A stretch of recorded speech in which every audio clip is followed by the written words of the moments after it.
हाँ ओके हाँ। सो बताएं फिर, या तो मूविंग एवरेज कर लेते हैं, आपके दो टॉपिक बचे हैं मेनली, या कहो तो एक बार सारा जितना किया स्ट्रैटेजी फाइनेंशियल मैथमेटिक्स में उसको रिवाइज कर लें, बोलो। क्योंकि क्या है, बच्चे भी सिर्फ तुम चार ही आए हो, नीलिमा, कीर्तन, अनुष्का, नाश्ता। तो फाइनेंशियल करा दो, वो उसकी वजह से बहुत ज्यादा है। नहीं, आई मीन टू से, मैं जो हमने अब तक किया बॉन्ड्स, इनको रिवाइज कर लें, जैसे हमने बॉन्ड्स कर लिया इसमें, परपेचुइटी, सिंकिंग फंड, इसको रिवाइज कर लें, या मैं मूविंग एवरेज करा दूंगा? टॉपिक छोटा सा है, क्योंकि मेरे को टाइम नहीं लगेगा उसमें। तो financial mathematics. Actually financial mathematics, अच्छा ठीक है चलो। क्योंकि आपका देखो उसमें ईएमआई कैलकुलेशन हो गया, डेप्रिसिएशन हो गया, सीएजीआर हो गया, और इफेक्टिव रेट ऑफ इंटरेस्ट भी करवाया था लास्ट क्लास में मैंने, या तो उसके क्वेश्चन कुछ और कर लेते हैं। तो मैं आपको थोड़ा सा पहले उसका रिकैप करवा देता हूँ। इफेक्टिव रेट ऑफ इंटरेस्ट, इसके हमने ज्यादा क्वेश्चन किए थे, लास्ट में किया था बिल्कुल ये।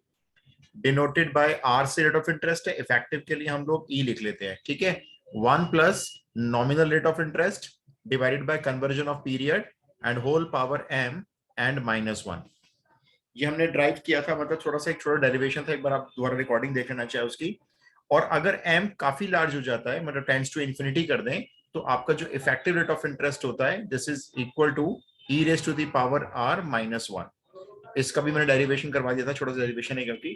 तो इसके क्वेश्चंस कुछ और कर लेते हैं चलो, इसके बाद टाइम सीरीज भी कर लेते हैं।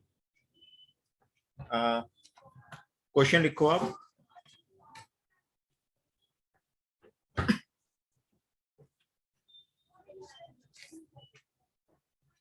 So what is M here? M number of conversion period, जैसे अब मैंने आपको बोला रेट ऑफ इंटरेस्ट, मान लो किसी क्वेश्चन मैंने आपको बोला रेट ऑफ इंटरेस्ट है 8% कंपाउंडेड क्वार्टरली, ठीक है। मैंने ये बोला 8% इंटरेस्ट कंपाउंडेड क्वार्टरली। तो इसमें जो आपका ये एम है, एक साल में आपके, अब क्वार्टरली का मतलब एक साल को आपने डिवाइड करना है 4 से, तो इसमें एम जो है वो आपका 4 हो गया, कन्वर्जन पीरियड 4 हो गया। सपोज यहाँ पे लिखा था कंपाउंडेड मंथली, तो आपका फिर एम वहां पे 12 हो गया। कंपाउंडेड हाफ ईयरली में एम आपका 2 हो गया। अगर वो कहता है कंपाउंडेड इनफाइनाइटली, मतलब एक साल को आपने इनफाइनाइट नंबर ऑफ पीरियड्स में डिवाइड कर दिया, तो आप फिर इफेक्टिव रेट ऑफ इंटरेस्ट इससे निकालेंगे। मंथली, हाफ ईयरली और क्वार्टरली के लिए ये यूज करेंगे पहले वाला, और अगर कॉन्टिन्यूस हो जाएगा तो फिर दूसरे वाला। एक क्वेश्चन करते हैं चलो, लिखिए क्वेश्चन लिखिए।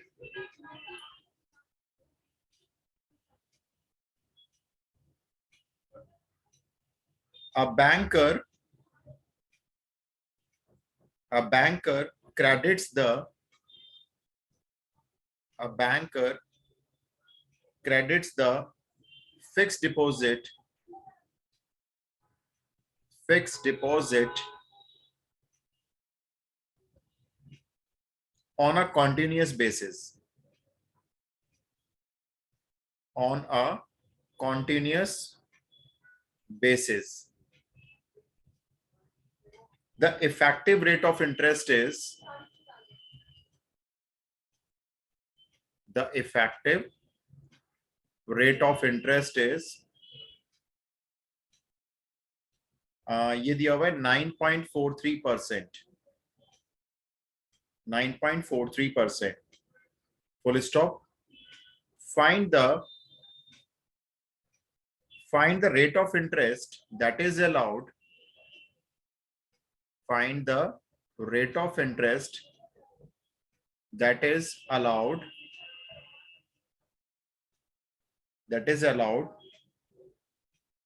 and what is the rate of interest, what's the effective rate of interest, sorry, what's the effective rate of interest if it is compounded quarterly,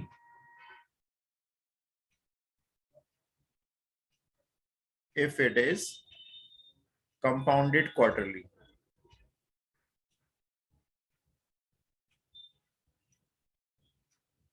इस क्वेश्चन में दो क्वेश्चन, एक बार आप पहले रीड कर लो।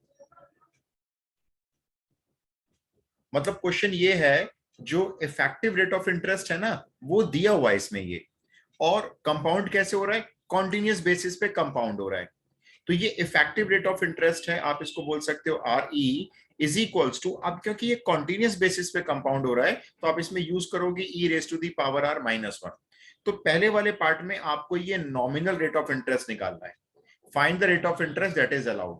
ये तो आपका इफेक्टिव ऑलरेडी दिया हुआ है, तो यहां पर आ गया आपका 9.43 divided by 100 effective rate of interest, ये आपने पुट कर दिया, आर आपको निकालना है माइनस वन। थोड़ा सा बेसिक कैलकुलेशन करते हैं, इसको 100 से डिवाइड किया तो ये हो गया 0.0943 plus one is equals to E raise to the power R, ये हो गया 1.0943 is equals to E raise to the power R, applying log on both the sides, क्योंकि आपको देखो आर निकालने के लिए आर को पावर से नीचे लाना पड़ेगा, और आर को पावर से नीचे लाने का फिर एक ही तरीका है कि आप इसमें लॉग अप्लाई कर दें, ये अप्लाई कर दिया लॉग। फिर मैंने आपको लास्ट क्लास में ना ये एक लॉग ई की वैल्यू याद करवाई थी, इस वैल्यू को आप याद कर लो, ये वैल्यू ना कहीं लिख लो आप, ये आपके काम आएगी। लॉग ई की वैल्यू बेस 10 पर बता रहा हूं मैं, ये बेस 10 लिया है हमने दोनों साइड, ये होती है 0.4343। Log E base 10 value is 4343। अच्छा, अब यहां पे आपको लेकिन लॉग टेबल देखना पड़ेगा, इस वैल्यू के लिए ना आपको लॉग टेबल देखना पड़ेगा। तो एक बार लॉग टेबल अगर है तो ओपन करना, तो मैं भी ओपन कर लेता हूं उसको, मतलब 10 में 9 देखेंगे, मीन डिफरेंस 4 देख लेते हैं, 10 में 9 और मीन डिफरेंस 4, 0.0374। 0374 हो गया आपका 10 में 9, यस 0374। मीन डिफरेंस इसका 4 देख लेना, सर 17। 17, तो प्लस करके हो जाएगा 0391। अभी बताओ लॉग टेबल देखते ही पॉइंट कहां पे लगाया जाएगा, स्टार्टिंग में बिल्कुल। बिल्कुल स्टार्टिंग में। फिर हम देखेंगे इस डेसिमल के लेफ्ट हैंड साइड पे ये एक डिजिट है, एक में से एक गया, ये 0 हो गया, और इधर हो गया r इंटू 0.4343, राइट। अब आप इस 0.4343 को इसके डिवाइड में रख दो, 0। सर लॉग ई जो है हाँ, उसमें बेस ई नहीं होगा यहाँ पे? नहीं हमने दोनों साइड ना बेस 10 का लॉग लिया है, वो तो हम देखो दोनों साइड जब लॉग अप्लाई करते हैं ना, हम किसी भी बेस का लॉग अप्लाई कर सकते हैं, हम बेस 5 का भी कर सकते हैं, हम बेस 2 का भी कर सकते हैं, ई का भी कर सकते हैं। कैलकुलस जब हम करते हैं तो उसमें जनरली बेस जो होता है, जब डिफरेंशिएशन वगैरह करते हैं ना, जैसे लॉग एक्स का डिफरेंशिएशन बेस ए पर करते हैं, तो ये 1/x लॉग ए होता है, लॉग ई बेस ए होता है, यहाँ पे बेस बाय डिफॉल्ट ई होता है। लेकिन जब आप लॉग टेबल यूज करना चाहते हो तो लॉग टेबल जो बनाया गया है वो बेस को 10 पे रख के बनाया गया है, इसलिए हमने दोनों साइड ना बेस 10 अप्लाई किया है, तभी हमने इस देखो वैल्यू का लॉग टेबल देखा है, अदरवाइज हम बेस ई पे इस लॉग टेबल का वैल्यू नहीं देख पाएंगे। Okay sir. ठीक है, तो लॉग ई की वैल्यू बेस 10 पे आप ये कहीं नोट करके याद कर लेना, एग्जाम में भी काम आएगी। अब ये 0.4343 मैंने डिवाइड में रख दिया है, अब एक बार अगर कैलकुलेटर है तो करके देखना इसको कितना आ रहा है।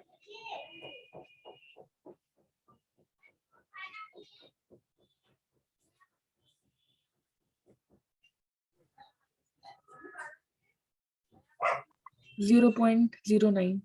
0.09, तो मल्टीप्लाई 100 कर दो क्योंकि परसेंट में कैलकुलेट करना है, तो ये हो गया आपका 9%। इसका मतलब नॉमिनल रेट था 9%, और अगर उसको कंपाउंडेड कॉन्टिन्यूसली करके यूज किया गया होगा तो वो यूज किया गया होगा 9.43। ये हमने एक पार्ट सॉल्व कर लिया, ठीक है। अब वो कहता है अगर हम इस रेट को कंपाउंडेड क्वार्टरली कर लें तो वापस आपको इफेक्टिव रेट ऑफ इंटरेस्ट निकालना है, तो इस बार आपका इफेक्टिव रेट ऑफ इंटरेस्ट क्या यूज होगा, इस बार आपका यूज होगा 1 plus R upon M to the whole power M and minus 1। तो इसमें आपका जो आर है 9% को कंपाउंडेड क्वार्टरली करोगे डिवाइड 4 हो जाएगा, और परसेंट है तो 100 भी आ जाएगा। 9 को आप 400 से डिवाइड कर लो, कितना हो गया,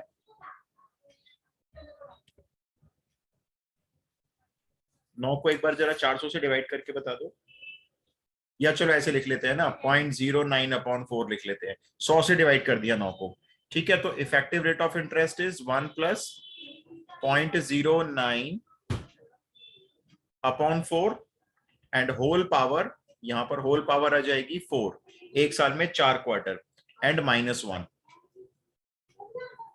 ये हो जाएगा 4.09 डिवाइडेड बाय 4,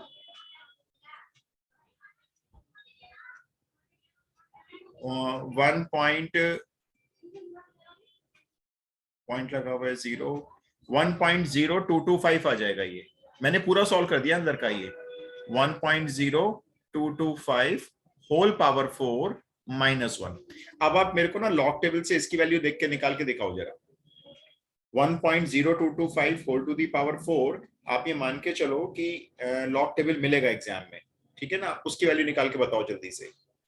लॉग टेबल नहीं है तो ओपन कर लो कहीं से भी, गूगल पे मिल जाएगा, फोन को ओपन करके मुझे इसकी वैल्यू बताओ जरा सॉल्व करके।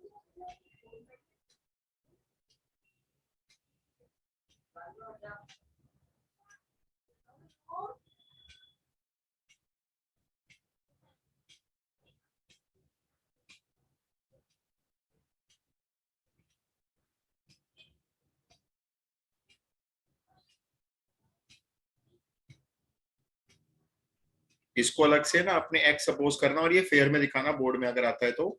लेट x इज 1.0225, इसको आप x मान लेना, फिर आप लॉग टेबल यूज करेंगे तो लॉग लेना पड़ेगा पहले, फिर ये ऐसे आ जाएगा, फिर ये 4 मल्टीप्लाई इसका देखो जरा लॉग टेबल में वैल्यू 10 में 2 देखो, मिन डिफरेंस भी 2 देख लो, वैल्यू पुट तो कर वो दो तो आ फिर। रहा है 0.0094। अच्छा, मतलब पूरा सॉल्व करके। सर लॉग का 1.225 की वैल्यू। अच्छा, मैं एक में नोट करता हूँ, दोबारा बोलो। 10 में 2 देखा होगा ना? Yes sir. क्या आ रहा है फिर से बताओ। सर टोटल वैल्यू बताऊं या 10 में 2 बताऊं? अच्छा पूरा बता दो, 10 में 2 मिन डिफरेंस 2 ऐड करके। सर वो आ रहा है 0.0094। 0.0094, ठीक है। तो इसको हम लिख लेते हैं 0.0094, 4 से मल्टीप्लाई कर देते हैं, ये हो गया 0.0376। अब जरा इसका एंटीलॉग देख के बताओ, एंटीलॉग टेबल ओपन करो।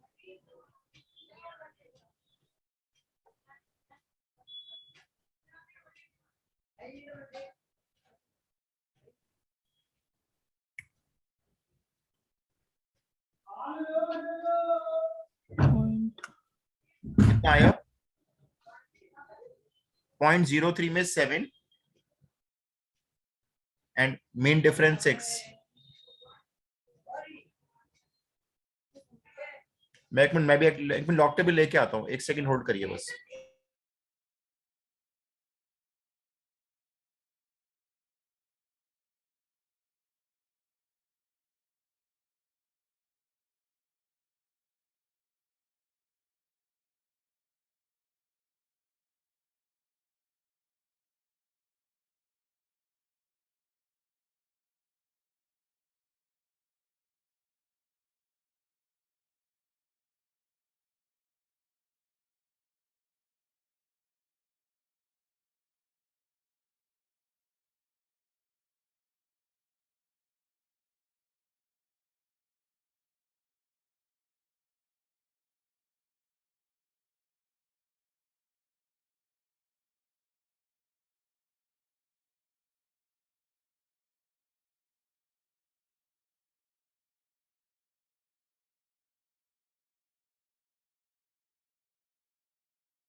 सर 1.094।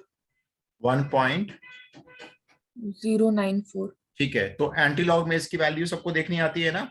एंटीलॉग में हम लोग इसमें देखेंगे 0.03, उसमें 7 देखेंगे, फिर मिन डिफरेंस 6 देखेंगे, तो ये आ जाएगा 1094। एंटीलॉग देखते ही डेसिमल लगाना है इनिशियल 2 डिजिट्स के बीच में और मल्टीप्लाई करना है इसको 10 रेज टू द पावर इस वाली फिगर से जो ये जीरो लिखी हुई है। तो 10 टू द पावर 0 1 होता है, तो इसलिए ये वैल्यू आ गई। तो आपका इफेक्टिव रेट ऑफ इंटरेस्ट हो गया 1.094 माइनस 1, दैट मीन्स 0.094 और मल्टीप्लाई 100 करो परसेंट में कन्वर्ट करने के लिए, तो ये आपका हो गया 9.4%। अगर वही नॉमिनल रेट 9% वाला कंपाउंडेड क्वार्टरली कर दिया जाएगा तो इफेक्टिव रेट ऑफ इंटरेस्ट पड़ेगा 9.4%। अब एक क्वेश्चन आप लोग ट्राई करो पूरा कंप्लीट, लेकिन फास्ट करना।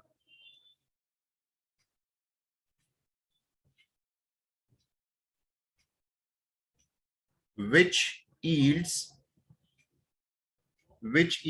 more interest, which yields more interest 7.8% compounded semi annually या हाफ ईयरली लिख सकते हो सेमी एनुअली, और 8% इफेक्टिव।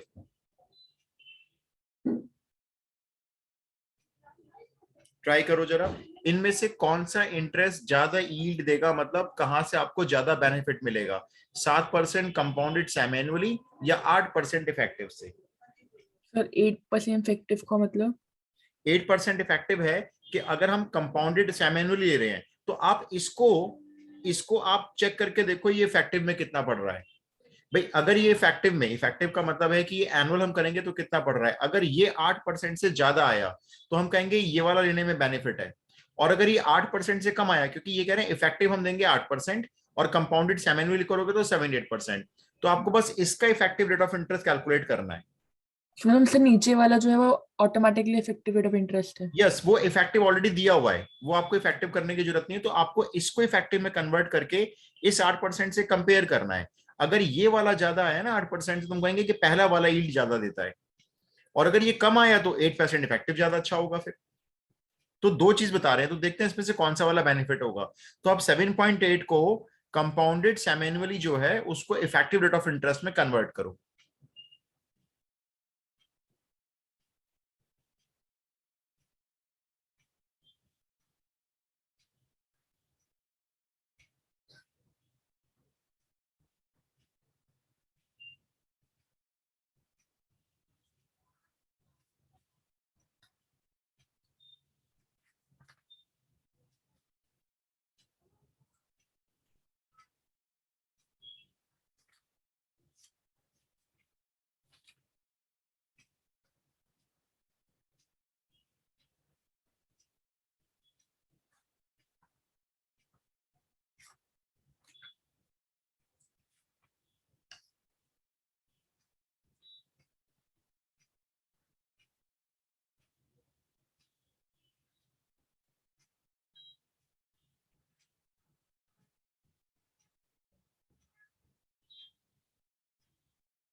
हाँ जी, कितना आया? Calculating. Okay.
Sir semi annually है ना, तो 2 से होगा ना? ओह शिट, मैंने क्वार्टरली कर दिया, सॉरी। आप लोग करो, चलो मैं अपना ठीक कर लेता हूँ, आप लोग भी कर लो अपना मतलब।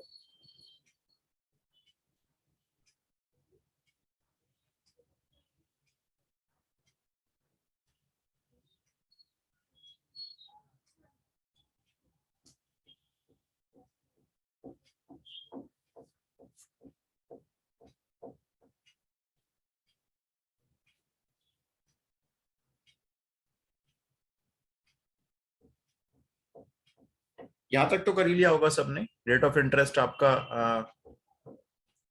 7.8 सेम एनुअली कर लिया होगा। बस आप मुझे इसकी लॉग से कैलकुलेट करके बताओ वैल्यू पूरी कंप्लीट। वैसे तो ये होल स्क्वायर है, वैसे भी आ सॉल्व। रहा है सर, पहला वाला ठीक है। 7.8% compounded semi annually will give us more interest. ये कितना आ रहा है पूरा सॉल्व करके बताओ, ये आंसर कितना आ रहा है? सर 13%। 13% आ रहा है, ओके। Yes sir. तो फिर तो इसका मतलब first investment is better option, क्योंकि जब उसको इफेक्टिव रेट ऑफ इंटरेस्ट में कन्वर्ट किया जाएगा तो हमको ऑलमोस्ट 13% का इंटरेस्ट पड़ेगा। और ये कह रहे हैं कि 8% इफेक्टिव ले लो, तो हम लेंगे 7.8% कंपाउंडेड एनुअली। तो फर्स्ट इन्वेस्टमेंट इज बेटर।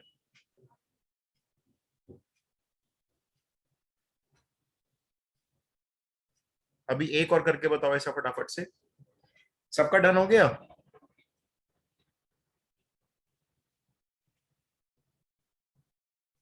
सबका डन हो गया ये वाला क्वेश्चन? 13% आ रहा है, मैं एक बार चेक कर लेता हूँ वैसे आंसर।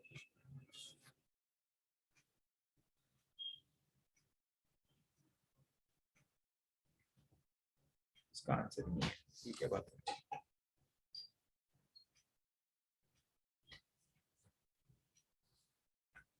भाई बताइए, हो गया? मैं अगला क्वेश्चन दूं एक और ऐसा?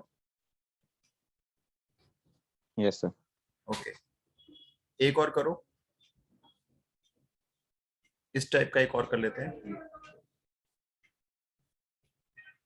Which is better investment? लेकिन जो लास्ट वाला क्वेश्चन था उसमें 1.0339 इंटू 2 कर सकते हैं? ये वाला, ये पूरा 13% आ रहा है ना सॉल्व करके, मैंने चेक नहीं किया है, मेरे पास इसका आंसर नहीं है एक्चुअली। ये बुक पुरानी बुक है ना। ये सर मुझे 13% सबका आ रहा है क्या? एक बार मैं चेक कर लेता हूँ, रुको। 1.039,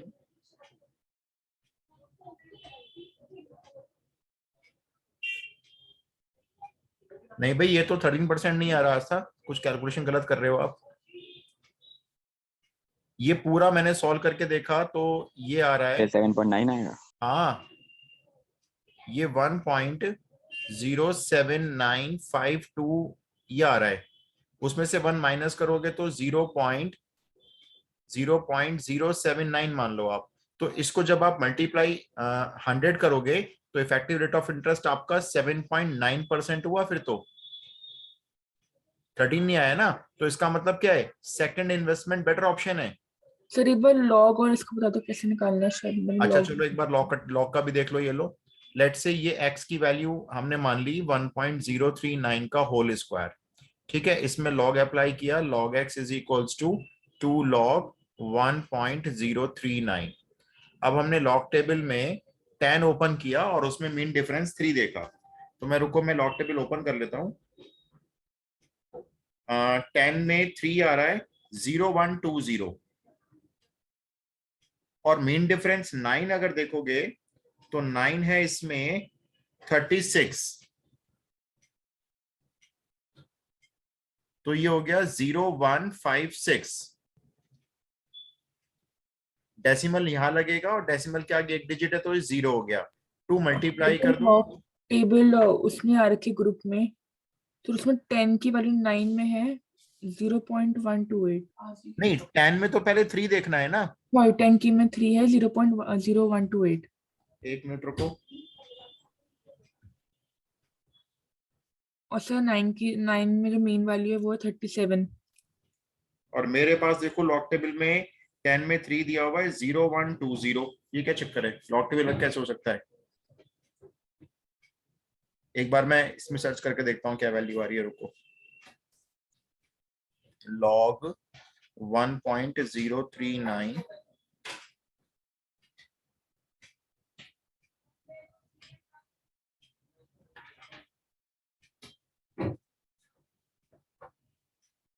आ,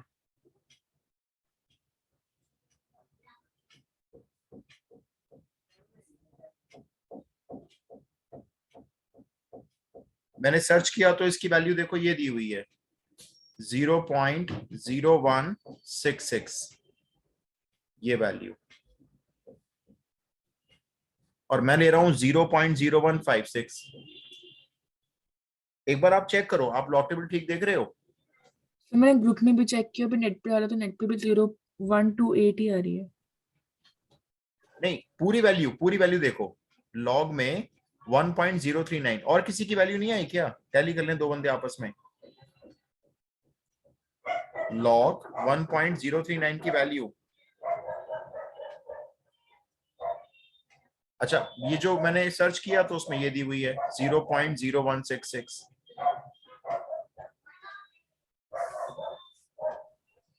सर लॉग 1.03 वैल्यू आ रही है 0.0265। पता नहीं भी क्या चक्कर हो रहा है। अभी मेरे पास जो लॉग टेबल है ना उसमें 0.20 दी हुई है। रुको मैं एक बार और देख लेता हूँ इसमें।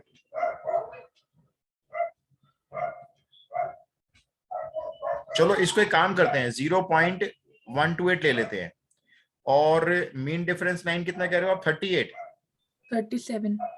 37। अब देखो एक और लॉग टेबल खोला है मैंने, उसमें 38 है। कोई फर्क नहीं पड़ेगा कुछ ज्यादा खास, फिर भी देख लेते हैं चलो। ये वही आ गई, 0.166 आ गई। ठीक है, मैं इसको चलो मल्टीप्लाई कर देता हूँ इसको। ये वैल्यू आ रही है 0.0166। अब इसको 2 मल्टीप्लाई करते हैं, ये बन गया 0.0332। एंटी लॉग निकालते हैं, 0.03 में 3 और मीन डिफरेंस 2, ये है 1079 और मीन डिफरेंस 2 है इसका 0, तो 1079 ही हो गया ये। ठीक है, और डेसिमल लगाएंगे यहाँ पे एक डिजिट के बाद, इंटू 10⁻0, तो ये आ रही है देखो 1.079 इसकी वैल्यू। और 1.079 में से अगर आपने 1 माइनस किया तो आपका इफेक्टिव रेट इंटरेस्ट बन जाएगा 0.079, और मल्टीप्लाई 100 करोगे तो ये बन जाएगा 7.9%, मतलब 8% से कम बन रहा है। तो इफेक्टिव रेट ऑफ इंटरेस्ट हमारा जो ये कह रहे हैं ना 8% देंगे, ऊपर वाला कम बन रहा है, तो इसका मतलब बेटर ऑप्शन है 8%। Second investment is better.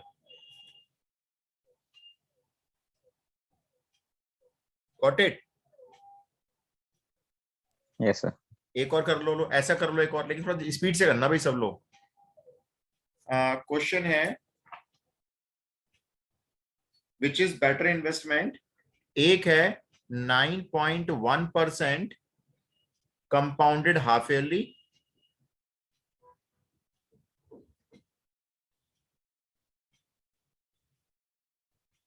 और दूसरी है 9% कंपाउंडेड मंथली।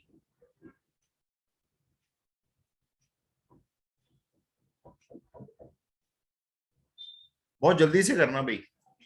अब मेरे को इसमें से बताओ कौन सी बेटर इन्वेस्टमेंट है।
हुआ बच्चों बताओ?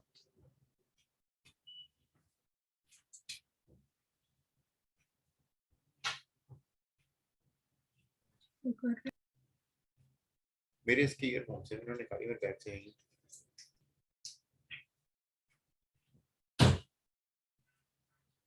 यहाँ देखो,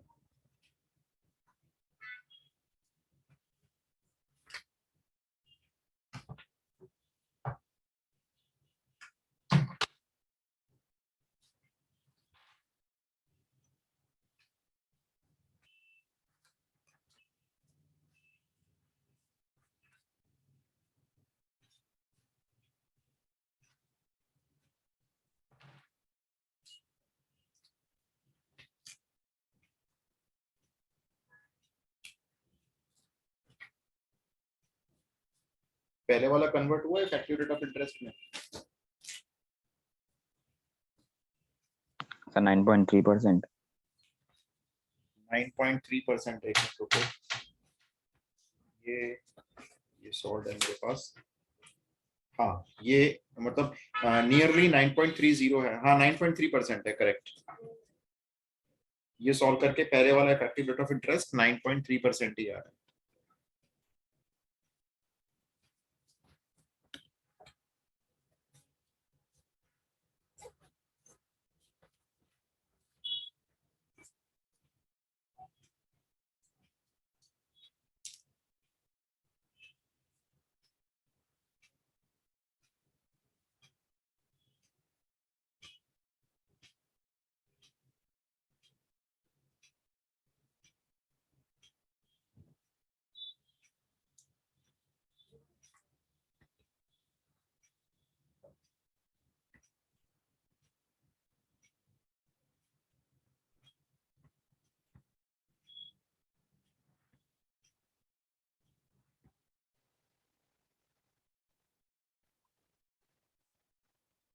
हुआ भाई किसी का? सेकंड वाला निकला किसी का? फर्स्ट तो चेक करा दिया केतन ने, 9.3 आ रहा है। सर मेरा 9.3 नहीं हो रहा। 9.3 नहीं आ रहा, ओके।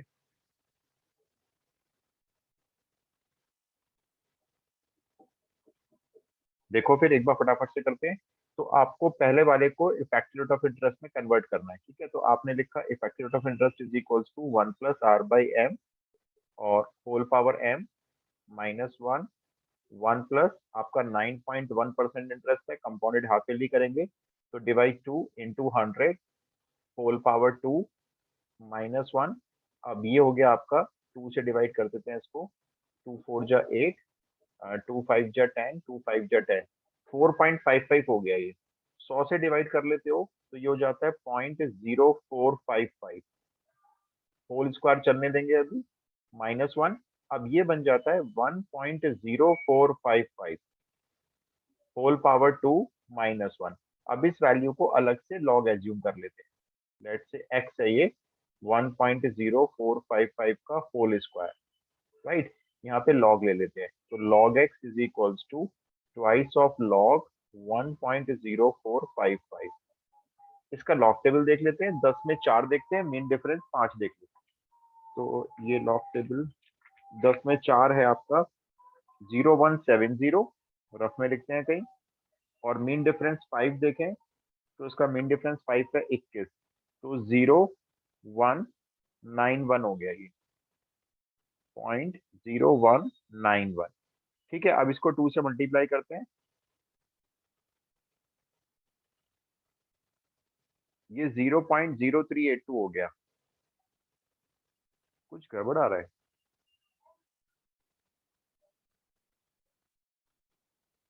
वन 1.0455 का होल स्क्वायर 10 में 4 0170, ठीक है। और मीन डिफरेंस आपने देखा होगा 5, 21, 0191। अच्छा, अब इसका एंटीलॉग देखना है ना, ठीक है।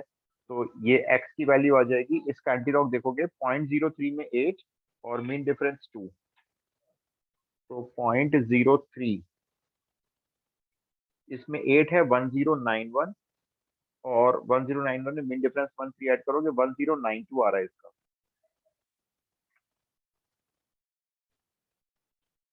ये और यहाँ पे लगेगा डेसिमल इधर, और ये आपके एक्स की वैल्यू है जो आप यहाँ पुट कर दोगे 1.092। जैसे केतन का आ रहा है 1.093 आ रहा होगा, मेरा ये आ रहा है, लेकिन दोनों करेक्ट होंगे क्योंकि हमने यहाँ पे राउंड ऑफ नहीं किया था ना इसको। हम इसको चाहते तो 5 के बदले में 6 का मिन डिफरेंस देख सकते थे, इसलिए। तो ये हो गया 0.092। तो ये आप ऐसे लिख देंगे, ये बन गया इक्वल टू 9.2%। 9.2 9.3 दोनों करेक्ट माने जाएंगे। इनफैक्ट बुक में 9.3 दिया हुआ है, जो मेरे पास सॉल्यूशन है उसमें 9.3 दिया हुआ है। अगर हम मिन डिफरेंस 6 देखते मान लो इसमें ना एंटीलॉग देखते वक्त, तो सॉरी, अगर हम लॉग टेबल में 0.04 में 5 10 में 4 देखा और मिन डिफरेंस अगर हम 6 देखते तो ये 21 से 26 हो जाता, ये 26 हो जाता, फिर ये बन जाता 6 1.096 बन जाता। 26 है, ये 25 है, तो बुक बहुत मिसप्रिंट हो रही है मेरे पास। सॉरी, ये 23 है ये। हाँ, तो फिर ये बन जाता 0193। लेकिन कोई दिक्कत नहीं है, 9.2 पे भी आंसर 100% करेक्ट मानिए। तो पहले वाला 9.1% अगर कंपाउंडेड हाफ ईयरली करके उसको इफेक्टिव में चेंज कर रहे हैं तो वो 9.2% एनुअली बनेगा ओवरऑल। अब ये बता दो दूसरा वाला क्या बन रहा है? सर 8.6। नहीं, ये मेरे पास बन रहा है, इतना गैप नहीं आएगा, देखो आसपास आने चाहिए ना दोनों। वो 9.38 आ रहा है मेरे पास बुक में जो आंसर है, कंपाउंडेड मंथली वाला। चेक कर लेते हैं ये लोग। कंपाउंडेड मंथली में 9% है, तो अपॉन 12 करेंगे इंटू 100। मंथली में होल पावर यहाँ 12 हो गई, एक मंथ में, एक साल में 12 महीने। तो ये हो गया आपका 1 प्लस 3 से 3, 3 से 4, 3 को 4 से डिवाइड करोगे 0.75 डिवाइडेड बाय 100, ठीक है ना, होल पावर 12 अभी। ये बन जाएगा 1.75 को 100 से डिवाइड करोगे 0.0075 बन गया, होल पावर 12 हो गई। अब इस वैल्यू को x ले लो, 1.0075, इस पूरी वैल्यू को हमने x ले लिया होल पावर 12 को। अब इसका लॉग टेबल ले लेते हैं, चेक करो जरा एक बार। ये 12 आगे लॉग में आएगा 1.0075। लॉग टेबल ओपन करोगे, उसमें देखोगे पहले तो 10 में 0। अब देखो मीन डिफरेंस 7 भी देख सकते हो और 8 भी देख सकते हो, मर्जी है। हम 7 ही देखेंगे, चलो। 10 में 0, वो तो 0000 हो गया, और मीन डिफरेंस 7, मीन डिफरेंस 7 है इसका 30, तो ये हो गया 0030। डेसिमल इधर, डेसिमल के आगे एक में से एक गया 0, 12 मल्टीप्लाई करते हैं, ये बन गया सर point। मेरा 29 है। आपका 29 है? नहीं भाई, मेरा मीन डिफरेंस तो यही है भाई। एक्चुअली क्या है ना, मेरे पास काफी पुरानी बुक है और इससे ना कोई ज्यादा खास फर्क नहीं पड़ेगा। अगर आपका मान लो 10 में 0 और 7 पे जो मीन डिफरेंस है वो 29 है, मेरा 30 है, तो ज्यादा खास फर्क नहीं पड़ेगा। आप ले लो, आप 29 ही ले लो। देखो अब मैं इसका लॉग टेबल निकाल रहा हूँ। एंटी सर ये लॉग में 0.036 नहीं आएगा? 1 2 3 4, हाँ, एक 0 मैंने फालतू लगा दी, 0.036 आएगा करेक्ट। अब इसका एंटी लॉग देख लेते हैं। 0.03 में 6 देख लेते हैं बस। तो 0.03 में मेरा 6 आ रहा है 1088 आ रहा है।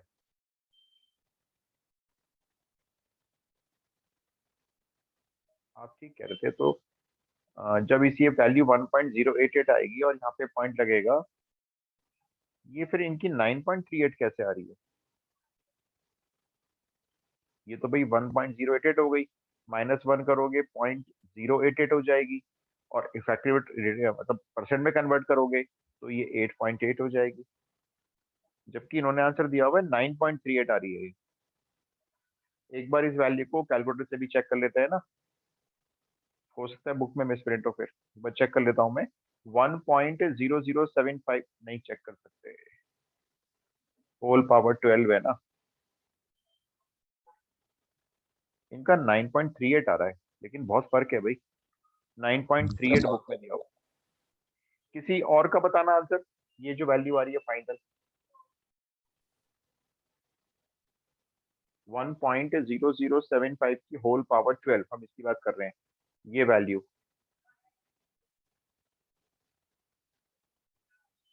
तो मेरा तो 8.3% आ रहा है। 8.3 भी चलो चल जाएगा भाई। इनका जो बुक पे आंसर है ना, वो मेरे को दिया हुआ है 9.38, सॉल्व करके दिखाया नहीं हुआ, लेकिन दिखा हुआ है 9.38 आ रहा है। अनुष्का का 8.6 आ रहा है। चलो 8.8 8.6 दोनों करेक्ट हो जाएंगे। मेरा क्वेश्चन ये, किसी और का भी है जिसका 9 आ रहा हुआ है अप्रॉक्स? अगर 9 हमें से किसी का नहीं आ रहा, लॉग टेबल के मीन डिफरेंस थोड़े से इधर उधर हो रहे हैं हम सबके, तो जो भी लॉग टेबल आएगा उस देख लेंगे, उस हिसाब से करेंगे फिर तो हम। तो 9.38 तो नहीं आ रहा ना, लेकिन 9 तो आ ही नहीं रहा किसी भी हालत में, 9 तक तो पहुंच ही नहीं पा रहा। तो वैसे चलो मान लेते हैं 8.8 ही है। तो अब इसमें कौन सी इन्वेस्टमेंट बेटर हो गई? पहली वाली आपकी आई थी 9.2 या 9.3, और दूसरी वाली 8.8 आ रही है effective rate of interest. Sir पहली वाली हुई। ऑब्वियस पहली वाली हो गई, तो first investment is better option.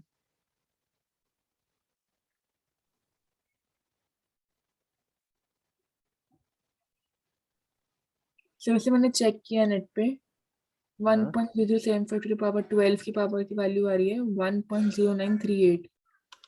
आ रही है ना, हमने कुछ गड़बड़ तो नहीं कर दिया? इसका मतलब फिर तो 9.38 आ जाएगा। एक बार फिर से देखें लॉग टेबल, आपका लॉग टेबल है, जरा देखना। हो सकता है कि मेरे लॉग टेबल बहुत, एक्चुअली मेरे पास बुक बहुत पुरानी है ये। तो एक बार फिर से चेक, 1.007 की वैल्यू है 1.088। रुको मैं लिख लेता हूँ। 1 पॉइंट नहीं, 10 में 0 देखो और मीन डिफरेंस 7 देख के बताओ। चलो मीन डिफरेंस 8 कर लेते हैं, इसको राउंड ऑफ करके मीन डिफरेंस 8 कर लेते हैं। चलो 10 में 0 तो 0000 होगा, ठीक है। मीन डिफरेंस 8 कर लिया, चलो 8 में कितना मीन डिफरेंस है? सर 33। 33। यस चलो यस सर। 33 कर लेते हैं, मेरे में 34 है वैसे। चलो 33 करते हैं, तो ये हो गया आपका यहाँ पे 33 हो गया, ठीक है। अब इसको 12 से मल्टीप्लाई कर, तो ये चला जाएगा आपका 12 या 36 का 6, 0.0396। ठीक है 0.0396। अब इसका देख लेते हैं एंटी लॉग। तो 0.03 में 9 आ जाते हैं, और मीन डिफरेंस 6 देख लेते हैं। 0.03 में 9 है 103 1093, और 1094। 94 है। अच्छा चलो 94 कर लेते हैं, 1094। और मीन डिफरेंस 6 भी देख लो इसका, 5। 1095 हो गया ये, तो 1.095। अब लो, तो अब मेन ये बढ़ गया। डिफरेंस 5 है। मीन डिफरेंस एंटी लॉग में 0.03 के सामने? Yes sir. नहीं भाई, मेरे पास तो ये मीन डिफरेंस जो 6 है वो 1 दिया हुआ है। और कोई बताना mean difference anti log table वाला? सर 5 ही है। ये क्या चक्कर है, इतना मिसप्रिंट कैसे हो सकता है मेरा एंटी लॉग टेबल? मेरे में 1 दिया हुआ है। अगर मान लो 5 कर लेना, फिर तो ये 1.99 करीब पहुंच गया। अब ये हो गया 1.99, 1.099 माइनस 1.099 इंटू 100 कर लो, तो ये लगभग बैठ गया 9.9। अब ये उससे ज्यादा हो गया। चक्कर समझ नहीं आया भाई, मुझे कुछ समझ नहीं आया कि एंटीलॉग से गलत क्यों आ रही है वैल्यू, और दूसरा दो एंटीलॉग में फर्क क्यों है। मैं एक बार फिर देखता हूँ, रुको अपना एंटीलॉग टेबल। 0.03 में 8 देखा, 0.03 में 9 देखा, चलो तो 0.03 में 9 तो है 1094, ये तो चलो मेरा आपका मैच हो गया। और मीन डिफरेंस 6 देखा, इसमें 1 दिया हुआ है, देखो मीन डिफरेंस। आप कह रहे हो आपके में 5 दिया हुआ है, ये तो बहुत फर्क आ जाएगा। क्योंकि अब जिनका आंसर आ रहा होगा 8.8, वो कहेंगे फर्स्ट इन्वेस्टमेंट इज बेटर। अब जिनका आ रहा होगा लगभग 9.38 या 9.10, वो बोलेंगे सेकंड इन्वेस्टमेंट इज बेटर। और इसकी जो वैल्यू दी हुई है मेरे को सॉल्व करके ना, ये पूरी वैल्यू एक साथ दी हुई है, -1 वगैरह करके ये वैल्यू ये दी हुई है देखो बुक में। 0.9380609 और जब इसको इंटू 100 करके कन्वर्ट किया परसेंट में तो ये 9.38 बन गया लगभग। लेकिन हमारी ये वैल्यू आई नहीं रही, लॉग टेबल से हम कर रहे हैं तो ये वैल्यू कहाँ आ रही है? 0.0012। बुक में आंसर ये दिया हुआ है इनफैक्ट, लेकिन कुछ बात में नहीं। सबको सेम ही मिलेगी ना। हाँ अब देखो ना, लॉग टेबल तो सबको सेम ही मिलेगा, लेकिन मैं ये सोच रहा हूँ कि लॉग टेबल में फर्क कैसे हो सकता है। आपका लॉग टेबल बता रहा है आपको वैल्यू 5 मीन डिफरेंस पे 5 है, सॉरी 6 पे, और मेरे एंटी लॉग टेबल में मीन डिफरेंस 6 पे वैल्यू 1 आ रही है। सर मैंने नेट में देखा एक टेबल में, उसमें 1 दिखा रहा है। 1 दिखा रहा है, तो हो सकता है कि भाई एक बार आप दोनों में टेबल चेक कर लेना। अब आप भी क्या चेक करोगे, लेकिन आप तो वही देख रहे हो जो दिखा रहा है। नेट पे भी वो देखो 1 ही दिखा रहा है। एनीवेज आगे चलते हैं। करने का तरीका ही रखना, जो भी लॉग एंटी लॉग की वैल्यू आएगी वही लिखना आप, जैसी भी आएगी, और उसके अकॉर्डिंग अपना आंसर लिखना। इन केस कुछ मिसप्रिंट हुआ तो फुल मार्क्स मिलने हैं, और वरना आपका ठीक हो ही जाएगा। Got it? Yes sir. एक और दे रहा हूं जरा, इसमें मैं ना ध्यान से सोच के बताना जो मैं क्वेश्चन देने जा रहा हूं। इसमें जनरली अगर एग्जाम में क्वेश्चन आएगा तो जनरली बच्चे कॉमन मिस्टेक करेंगे। लिखो, a money lender charges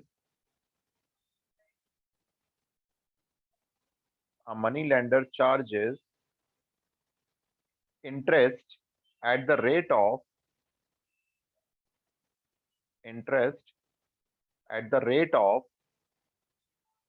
10 paisa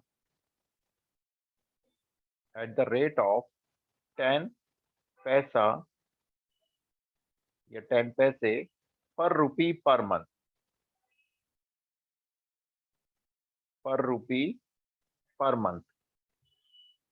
ठीक है? ध्यान से पढ़ लेना question. Payable in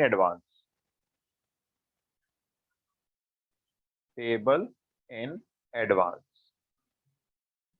what effective rate of interest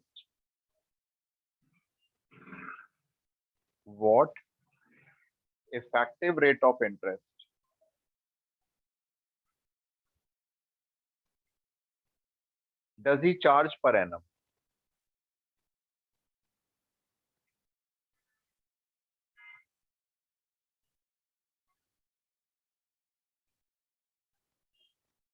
ये क्वेश्चन है, मैं आपको इसका मतलब समझा रहा हूं बस। 10 पैसा पर रुपी पर मंथ वो कैसे ब्याज एडवांस में लेता है। मान लो कोई पर्सन, ये मनी लेंडर है, मैं सिर्फ आपको ये बता रहा हूँ कि क्या कह रहा है। ये मनी लेंडर है, ये कोई पर्सन मिस्टर एक्स है। मिस्टर एक्स इनके पास जाके इनसे उधार मांगते हैं 100 रुपए, ठीक है? मिस्टर एक्स बोरोवर है और ये मनी लेंडर है। तो ये कहते हैं मैं आपसे 10 पैसा चार्ज करूंगा पर रुपी, मतलब 1 रुपए पे 10 पैसे लूंगा। तो 100 रुपए पे कितने ले लेंगे फिर ये एज ए इंटरेस्ट?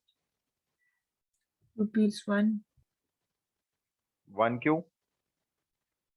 100 है ना, 100। 1 रुपए पे 10 पैसा इंटरेस्ट चार्ज करता है मनी लेंडर। तो मैं आपसे पूछ रहा हूँ 100 रुपीज पे कितने पैसे हो जाएंगे जो इंटरेस्ट के होंगे? मान लो 100 रुपए ले रही है हमने, तो 100 रुपए पे कितना पैसा चार्ज जाएगा? 10 इंटू 100, ₹10। है ना? 10 रुपीज हो गया ना, यानी 1000 पैसे। तो ये हो गए आपके 10 रुपीज। इसका मतलब जब कोई पर्सन इस मनी लेंडर से 100 रुपए उधार लेगा तो ये मनी लेंडर साहब क्या करेंगे, ये एडवांस में 10 रुपए कट कर लेंगे पहले ही, कहेंगे ये लो 90 रुपए ले जाओ। जबकि उधार कितना माना जाएगा? उधार माना जाएगा 100 रुपए का, क्योंकि क्या करते हैं 10% जो 10 पैसा पर रुपए का जो इंटरेस्ट है ये एडवांस में चार्ज कर लेते हैं। तो जो बोरोवर होता है वो ले तो रहा है 100 रुपए का उधार, लेकिन उसको मिले कितने? उसको मिले हैं 90 रुपए। 10 रुपए तो एडवांस टैक्स पे कराया। तो अब आप बताएं इस टैक्स को जब हम इफेक्टिव रेट ऑफ इंटरेस्ट में कन्वर्ट कर रहे हैं तो कितना आएगा? आपका बस छोटा सा क्वेश्चन ये है, पर मंथ है, पर मंथ में करना है ना इसको, और आपको इसका इफेक्टिव रेट ऑफ इंटरेस्ट बताना है कि पर मंथ अगर इतना इंटरेस्ट जा रहा है तो इफेक्टिव रेट ऑफ इंटरेस्ट क्या बैठता है उसका?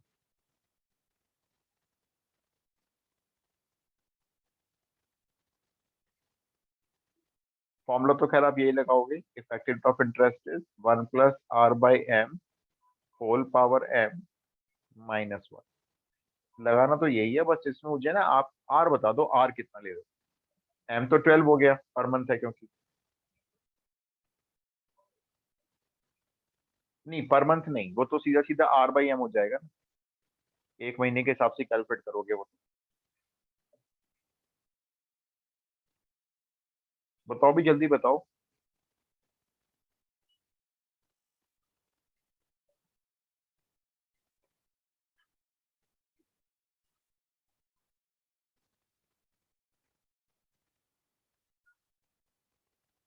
No idea, no guess.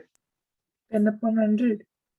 ना, ये गलती करते हैं बच्चे जो आप कह रहे हो ना। अब चलो आपको बताता हूँ, देखो भाई, मान लो किसी पर्सन ने 100 रुपए उधार के लिए बोला मनी लेंडर को, तो मनी लेंडर ने उसको 100 रुपए थोड़ी दिए। मनी लेंडर ने उसको कितने रुपए दिए?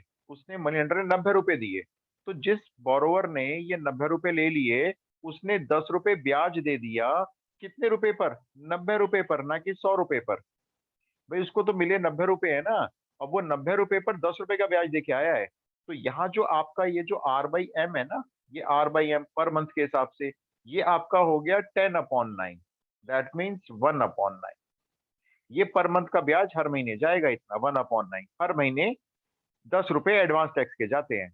और एक साल में अगर हम देखेंगे तो 12 कन्वर्जन हो जाएंगे, 12 पीरियड। तो ये कैलकुलेट कैसे होगा? ये कैलकुलेट होगा 1+1/m होल पावर 12 -1। आती है आपको ये बात? 12 नहीं आएगा?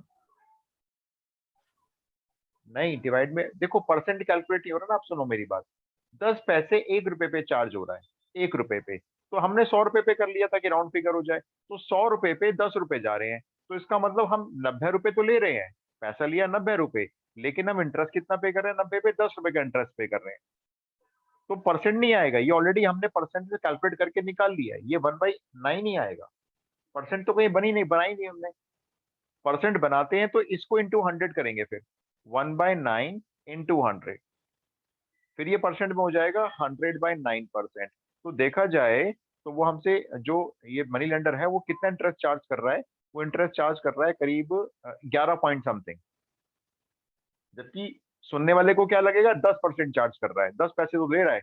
लेकिन वो 100 रुपए पे नहीं ले रहा है 10 पैसे, वो 90 रुपए पे ले रहा है, देखा जाए तो। ठीक है ना? तो ये 1/9 आपका ऑलरेडी कन्वर्ट करके ही रेट ऑफ इंटरेस्ट है, परसेंट में नहीं है ये। मतलब परसेंट कैलकुलेट करने के बाद ही अगर परसेंट में लेना है तो 100/9 लो, फिर इसको डिवाइड 100 कर लेना, तो वापस वही आ जाएगा 1/9।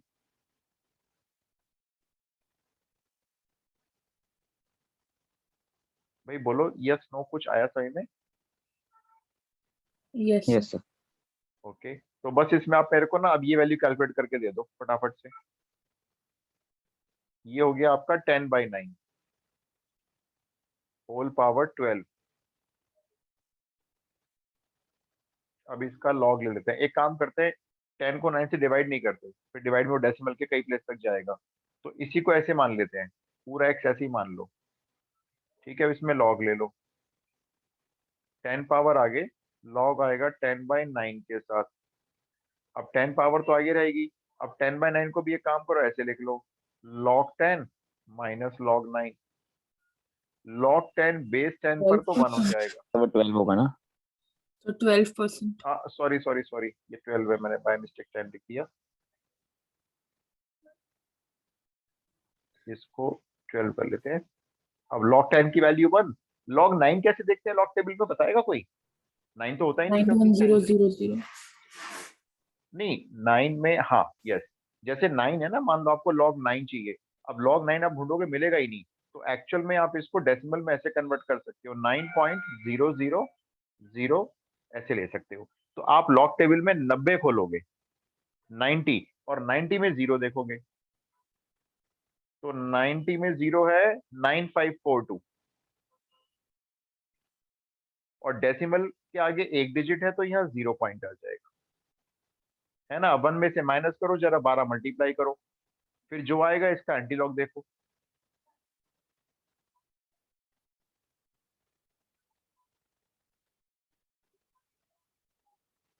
ये आ रहा है 0.0458।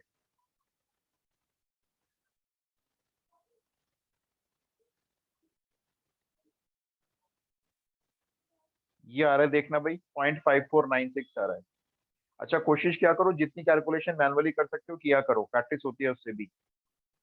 लॉग टेबल तो देख ही रहे ना, मल्टीप्लाई अगर ऐसे मैं करता हूँ आप भी कोशिश किया करो, ऐसे ही करना एग्जाम में भी, तो स्पीड बढ़ेगी फिर। अब इसका एंटीलॉग देख के बताएगा कोई 0.5496 का? 0.5496 का एंटीलॉग सर 3504। फाइनली देख के बताया ना 3504, मतलब No. Mean difference. अच्छा मीन डिफरेंस ऐड नहीं किया, तो मीन डिफरेंस ऐड करके बताओ, 6 का मीन डिफरेंस देखो।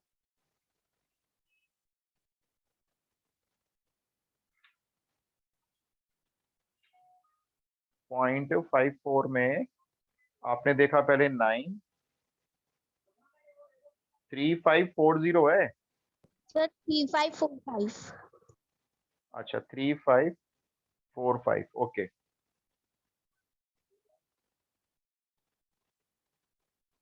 और मैंने पॉइंट वहीं लगा दिया है 3 और 5 के बीच में, और 10 टू दी पावर 0 शो नहीं कर रहा हूं मैं, 1 है वो।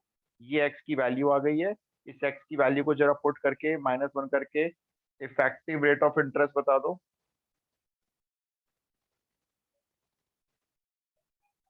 देखो 3.545 वैल्यू हो गई इतने पार्ट की, इसमें से 1 माइनस करोगे तो ये हो जाएगा 2.545, और जब इसको मल्टीप्लाई 100 करोगे तो देखो इफेक्टिव रेट कितना कहाँ पहुंच गया, 254.5%। इफेक्टिव रेट ऑफ इंटरेस्ट इतना इतना चार्ज होगा एनुअली, लेने वाला जो उधार लेने वाला बंदा है वो लुट जाएगा, मर जाएगा बेचारा। 254.5% का इंटरेस्ट पे करेगा वो साल भर में, इफेक्टिव रेट देखे तो इसको।